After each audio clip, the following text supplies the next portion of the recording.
people I didn't know who didn't really know what I was going through, but they were ready to help me. Someone like yourself, Sapodi Ezra. Ezra. Yeah, Ezra. Shout outs to Ezra. yeah. Shout outs to Ezra.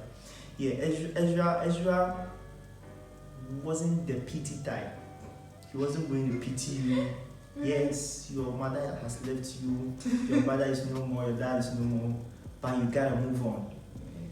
And I was like, this guy, hey, he was like, I should just forget about all those things and move on. I was like, hey, Charmine, you don't know what you're talking about, just forget about my mother. And he, I lost my confidence. I always wanted to be the best because I wanted to do that too. Make everyone happy. Make my mother proud. My focus was my mother. So now that she's gone, there's nothing. There's nothing. So as much as I go to class, I didn't miss class, but I just go because you need to go. I need to go. And whenever I was stuck, I would look up to her to give me an extra strength to move on, and I wasn't getting that. So I was reading mathematics at the university, reading economics, and reading finance at the same time. I was doing 3 combined course. And I would have to go to lectures from morning to evening and then a whole lot of things. And then I come back and then I start thinking about these things. I decided to move away from church activities, even though I would go for the meetings, but I didn't want to hold any position at the church. But you had a desire. You told me. You wanted to. See, all my life, I served in leadership positions. From high school the to junior high to SHS, from... so it's like a pattern. This is what you are called to do. But at this point, when you were grieving, I decided you didn't want to. Yes. So I didn't let anybody see me. I was the first person to leave church. Even with the prayers, when they are sharing the grace, I leave there before they do that. So when they close the eyes and I'll be sharing the grace of my way. So nobody will come and say hello, hi, and all those things. But thanks be to God, I had people like Ezra to guide me. He gave me an opportunity to serve and gave me purpose. Yeah, and do you know the amazing thing? Ezra and Dennis were in my class, my Bible study class. Yeah. Until Ezra had a position. And, it's funny how God... I don't even know. My class was called Patience D. Patience D. And the funny thing about this Patience D class was, I was in Benin when I thought to myself, Essie, you have to serve in church when you come back. Look, I had never served in church on campus. I never served, but I was like, I had a strong desire that, I want to serve in church when I come back to Ghana. So I contacted the Sunday school superintendent, shout out to Precious. I was like, I want to teach Sunday school. I was like, oh, I'll give you a class. And I don't think it works like that in the church, but up to now, I don't know why Precious did that for me. So by the time I came to Ghana, I already had a class. And I know some people would think I was strict back then, but look, I was doing it because I love you guys. I was strict, but sometimes when you're passionate, it can make you be very strict. And I had gone through university making certain mistakes. I didn't want people to repeat those mistakes, so I was looking out for people. Sometimes not in the best way, but I was looking out for people. So I believe that God had a hand in all this. God, I don't even know how you ended up in Patience D. And I don't know how some people ended up in my class, but Elizabeth, Ellen, Esther, my children. Labelle. Shout outs to Labelle. All those people became my friends from my class, and I was their teacher, they were my students, and I literally watched them grow.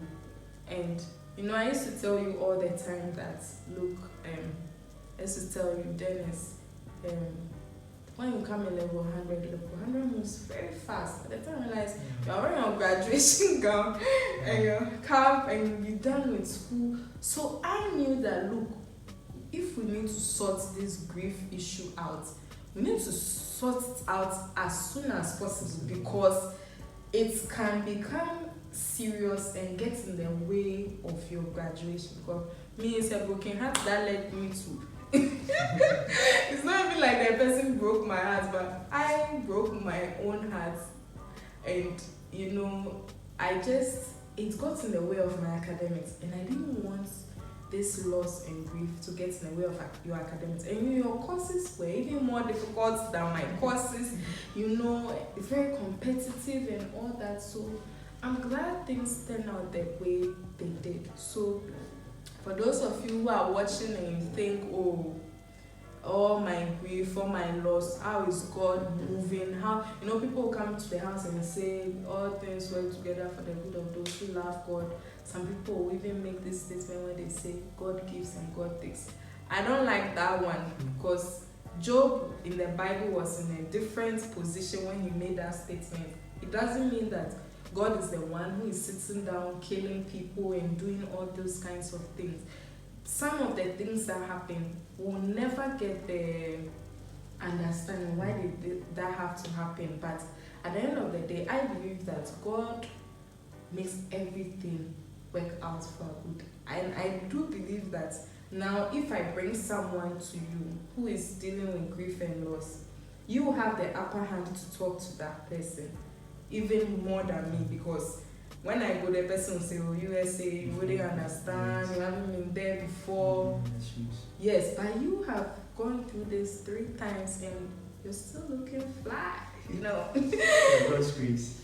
Yes, it's God's grace. And I'm very happy that you shared your story, and looking through, now that, how many years has it been since my mom passed away?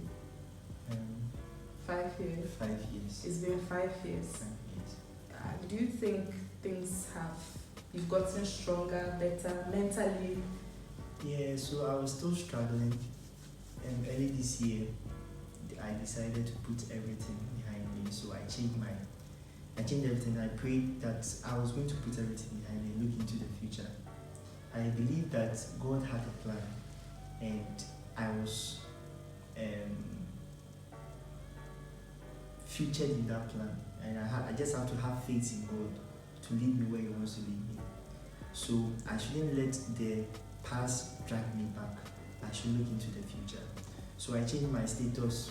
Now is the time for God's glory. Okay, so previously, what was your status? Oh, it was about your mother. Yes, you see my mother's picture with my status and my DP, and then yes. I see that pattern a lot. Usually when I used to have someone I used to work with, when she lost her mother, I'm telling you, her mom was always on her status. At the time I used to think, why can't she just get over the mother? Before I realized that, hey, this thing is a serious thing. Someone actually told me that she can't sleep without, those books they share at the funeral with everything, the program. She can't sleep without her father's own or her mother's own. She can't sleep without it. And you see, there's this sort of attachment which people would think is weird, but it's real. With a mother, it comes from birth. Oh, okay. You spent 9 months in the belly, so you cannot just go like that. It takes a while. A while. On my status before, there was people don't cry because they are weak.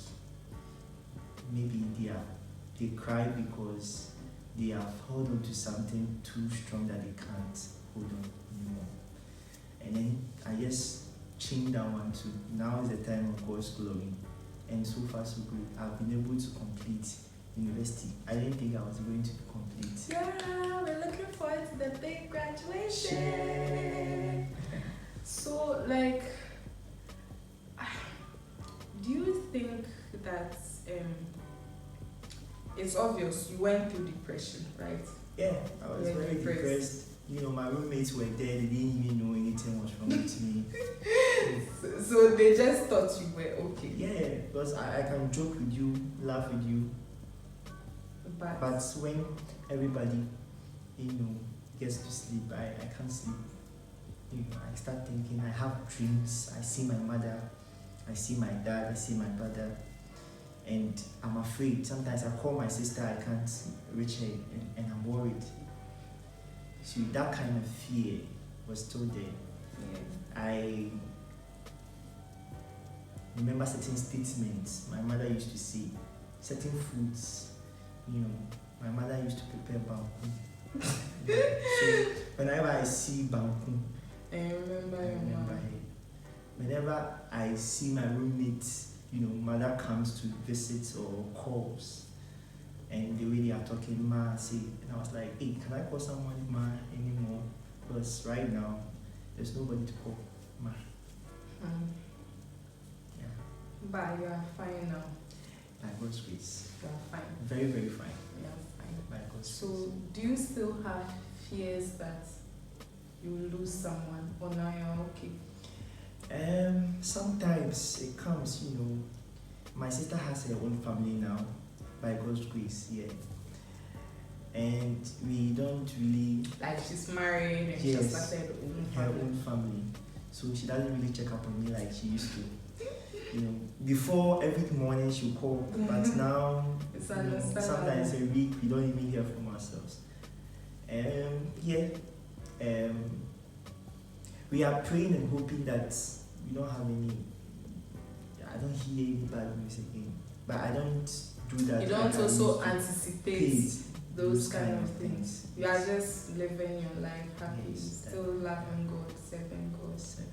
So, for those who are watching, whether it's a man, a woman, a lady, or guy, what would you like to advise them in terms of those dealing with grief and loss? Yeah, so what I would say is that it is not a harm, it's nothing wrong with you grieving. You need to grieve the person. You grieve the person because you love them. You grieve for the person because you care for them. But then it gets to a time, but you have to put it behind you and look into the future. Because if you don't take care, it's going to drag you down. So you have to, be strong to be able to let go of the past and then look into the future. One thing I did was to involve God in it. As much as I was very disappointed in God, I realized that the only solution for me to come out from that particular situation was to end up in God's hands. And this same God who, you created you knows how to save you. Nobody else. Some people would say things like they'll be there for you and all those things, but they are going to fail you at a point. But when you have God, He will direct you to people who can really help you, people who would understand you, people who will be there for you, who show genuine love and true love, and who will be able to help you come out of it. So wherever you are going through this kind of problem, you are depressed, you are in pain because you lost a loved one, I just want you to know that it's not the end of the world for you. God has a reason. Now she's at a better place. Now I have my life. I can make decisions because I know my mother is in a better place now, so I don't have to worry. Yes, you think about doing better things or doing some things for them that they are no more, but you can do it to someone else. I'll say this to end this. My mother's best friend told me this, that I'll get another family, and that family will be my wife's family. So I should focus in life and then, work hard and then complete school and get a good job and get married. And when I get married, my wife's mother will become my mother. So your mother-in-law. Yeah. Now your mother-in-law. My mother-in-law and mother-in-law. I'm going to cherish her so much because I'll take her as my everything. Yeah. And I do believe that God restores whatever we've lost. He knows how to restore it in another way. Sometimes when something breaks in the physical, there's no way we think it can be fixed. But God is the expert at remodeling stuff that you think can never be fixed. Like when I even look at my mental health journey, I didn't think I would even come this far. I didn't think that it's because of this sickness that I'll even be sitting on my channel doing stuff like that. So everything does work out for our good. And finally, I would like to say that if you do know someone or yourself, you're experiencing grief and loss, please see a mental health professional. You can go to any hospital and see a psychologist, a psychiatrist, therapist, occupational therapist, anybody to help you. And it's okay not to be okay. It's okay not to be okay. And grief and loss comes to all of us. And don't think that this is you, like you are weird, there's something wrong with you and you just give up. No, it's okay not to be okay. I'll try and see if I can link, I don't know if I'll get maybe a link to some online hotline. I don't know. If I don't find it, then you didn't find it in the description box. But thank you so much for being here with Dennis and I. And Dennis, thank you so much for sharing your story. And thank you so much for having me. Yeah, if I think about, was it 5 years ago, how you were and how confidently you are sharing your story now, I'm so grateful. And most of you know this, most men don't like verbalizing things. So if Dennis is sitting here with his nice tie, verbalizing everything, we are so grateful. Thank you so much for watching. You're welcome. You're always welcome to my channel. If you want to come, move to Accra and we'll do this again. So thanks so much for watching. Bye.